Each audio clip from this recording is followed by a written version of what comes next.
there was, for instance, in a particular tribe, a great teacher who taught them to believe in one God, and when he died, then people wanted to continue, so they would talk about him. The next generation comes along and would say, okay, could you draw a picture of him or some sort remind us of him? And then eventually they would make why don't you make a statue of him so we could actually know how he looked. The next generation comes along and the only thing they have left of this teacher is the statue, so they start to worship the statue. And many idol worshippers will tell you that we're not just worshiping the idol, we're worshiping the Creator through the idols. Sheikh Abdullah, welcome back. Very exciting time for us to talk about the Seerah of the Prophet sallallahu alaihi wasallam. Today, I actually want to get right into it, bi'idhnillahi ta'ala. And let's talk. Last time we talked about Mecca. We talked about how it came about. We talked about a little bit about the building of the Kaaba, but I kind of want to get into more details of that, inshallah ta'ala. The Prophet ﷺ was a religious leader. He's the one who called people to an actual specific religion. What was the religion of the people before the Prophet ﷺ came about? When you look at human beings, you will find that there's a natural belief in one God. And prophets were sent to all the nations and the tribes around the world. But there's a tendency for people to worship material things. And it is a human weakness in the sense that you follow your senses, your taste, your smell, your sight, your hearing. Yeah. And so sun worship was one of the biggest forms of worship in the ancient world. And also idol worship. Now, places where people live near rivers, they would tend to worship the river itself. Places like in West Africa, they have this baobab tree. It has a very big base. They would worship this trees. In the desert itself, because you don't have a lot of physical objects in front of you, they would tend to move toward sun worship, or they would create their own idols. So literally they would form structures, because they didn't have the structures like the baobab tree or the great river or things like that. So they would form structures and they would worship to the sun through these structures, or eventually they would actually worship the structure itself. There are some traditions that say that there was, for instance, in a particular tribe, a great teacher who taught them to believe in one God, and when he died, then people wanted to continue, so they would talk about him.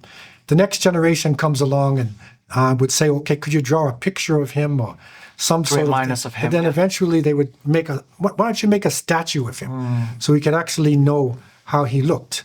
The next generation comes along and the only thing they have left of this teacher is the statue, so they start to worship the statue. And many idol worshippers will tell you that we're not just worshiping the idol, we're worshiping the Creator through the idols. And that's shirk. So that is when you associate partners with God, you do believe in an eternal being. And the word Allah, the concept of Allah, was amongst the Arabs.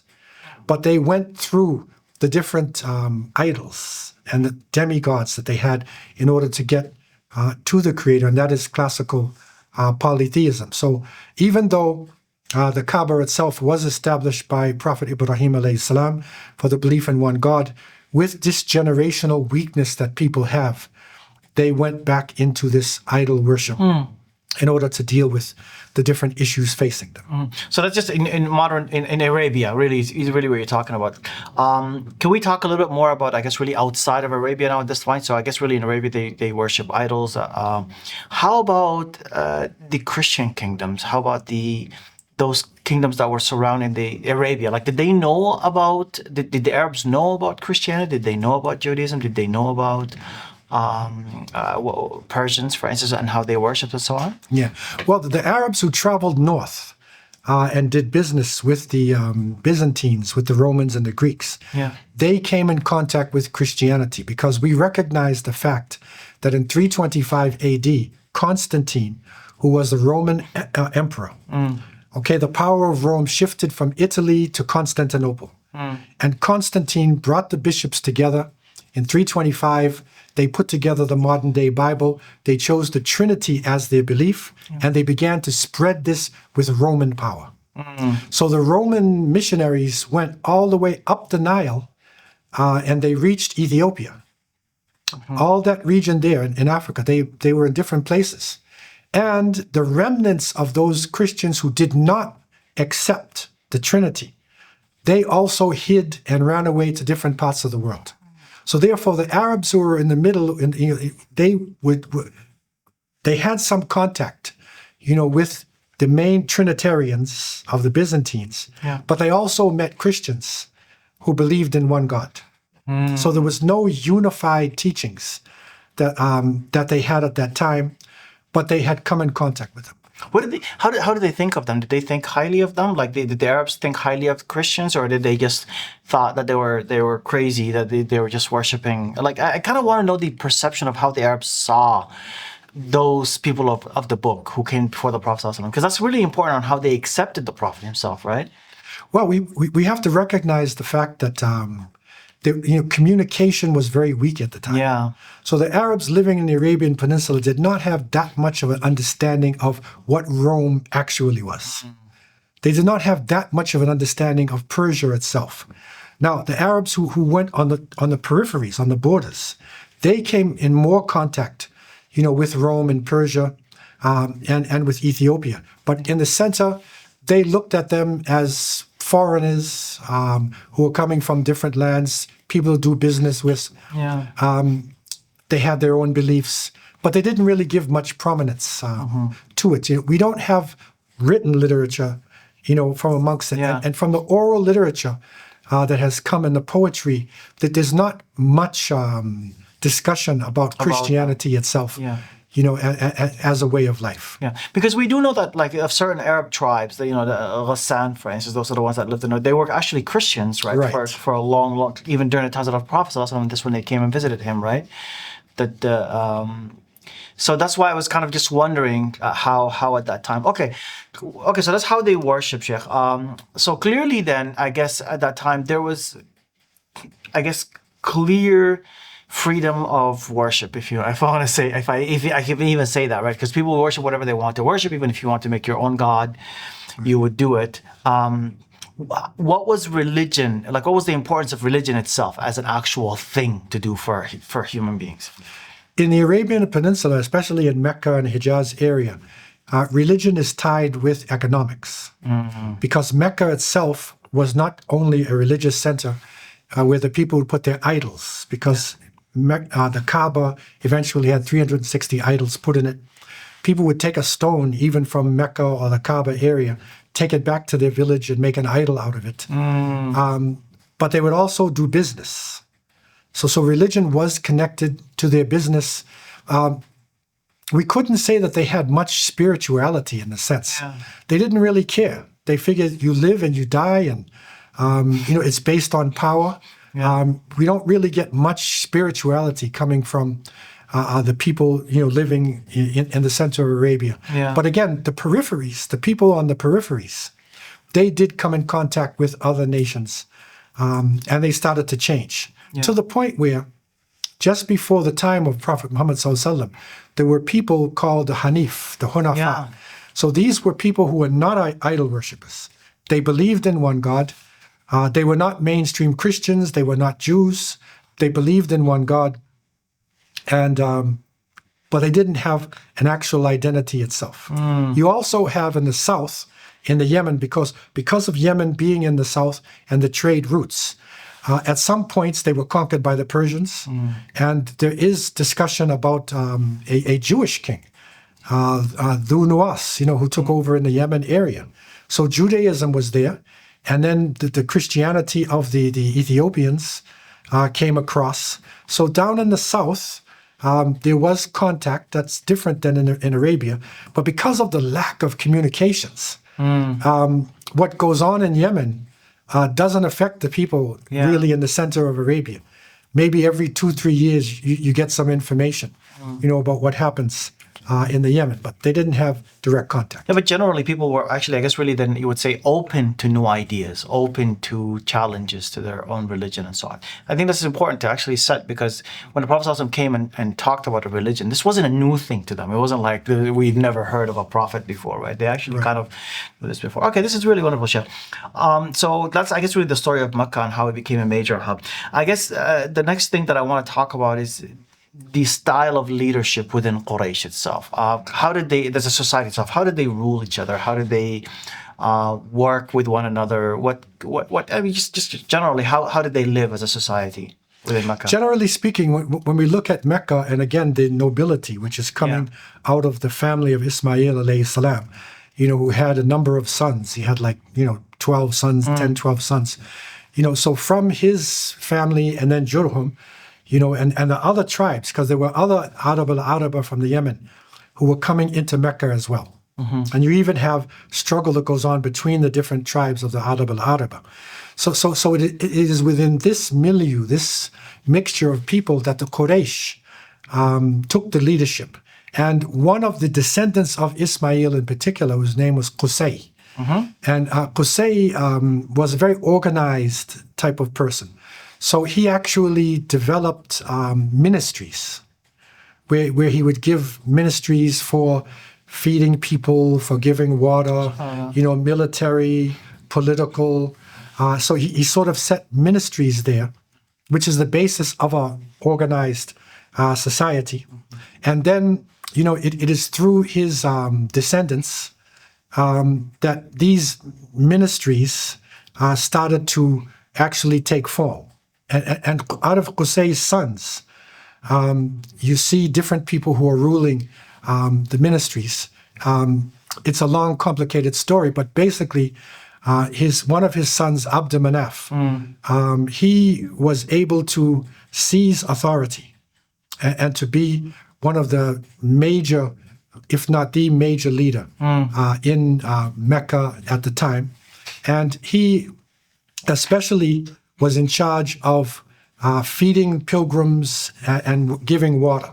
And obviously, when you're in a desert, water and food is one of the most important thing in life. It's more important than clothing or anything like that. You have to survive.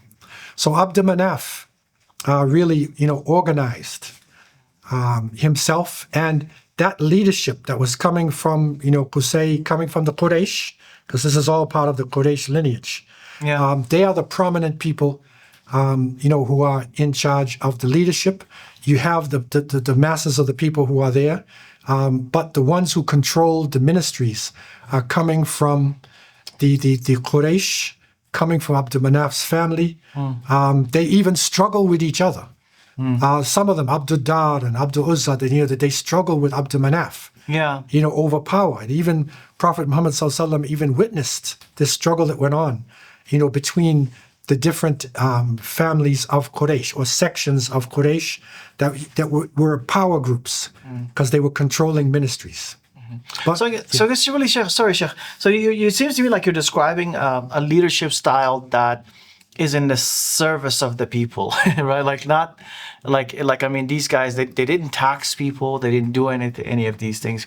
The leadership was actually a position of service. If you're the leader, then you have to feed the people. If you're the leader, then you have to, you're responsible for the saqi, right? If you're the leader, you're responsible for the cleaning of the, and I kind of just want to really kind of unpack that a little bit about the style of leadership, right? Because when we talk about the Prophet ﷺ's family, for instance, we know that they were noble, respected families, but they weren't rich, right? Like that wasn't a thing that they were actually taxed. So if you could talk a little bit about that, Sheikh, so we can kind of get a better understanding of what these, what they saw at that time.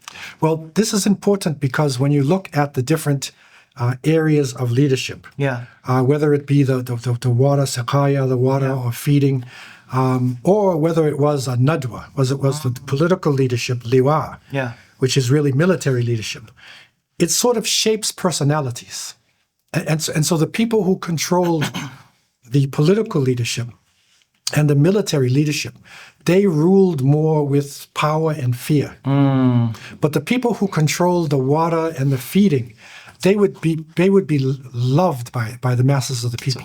And that is where the great descendant of Ismail coming out of Abd Manaf, that is his son Hashim, where Hashim comes in. Hashim is a key individual because he took over as the leader of the feeding, of the people, giving water.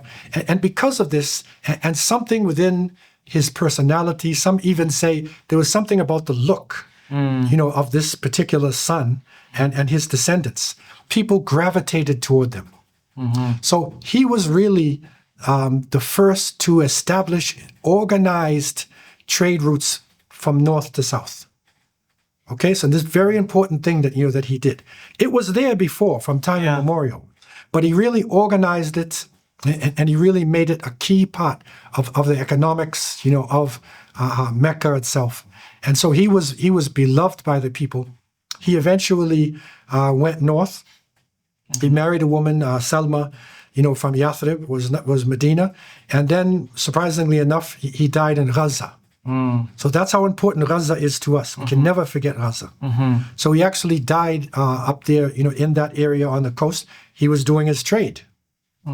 Okay, and so this is how that connection was there. And these are very important points because our younger generation has to make the connection between what is happening in Palestine today, in Gaza, other parts. You have to connect it directly with our history, with Seerah, with the Prophet ﷺ, so that these places, no matter what happens to them physically, they will never be forgotten because they are a key part of our history and a key part of the lineage of our beloved Prophet Muhammad ﷺ.